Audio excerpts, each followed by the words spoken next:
Hi everyone. As promised, here is part 2. This is our finished bed. Eventually, I'm gonna make a sign to go right up here that says Hillbilly Day Spa. So we have our ginger right there. These are our onion chives, which are 2 years old. Here is a part of our sage plant, and it's white sage. That's a 10-year-old plant. I'm trying to start a new start off of it. Our rosemary bush, which is 6 years old. And this is our garlic chives, which are 3 years old.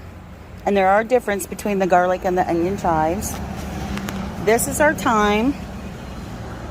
As you can see, it's in here. I just watered her, so she has to be contained, because if we put her in there, she will definitely take up all the room. Here's the 10-year-old sage bush. So this is what we wound up with. I am absolutely loving it. I love the look. I think it looks a lot cleaner, fresher. And as you can tell, we still have enough room. I may go ahead and put coriander in this spot right here. I'm not sure yet. But we still have enough room for 1 or 2 more plants. So thanks for staying with me. And if I get the sign made, I'll make a third part so that y'all can see that. Have a blessed day. Bye.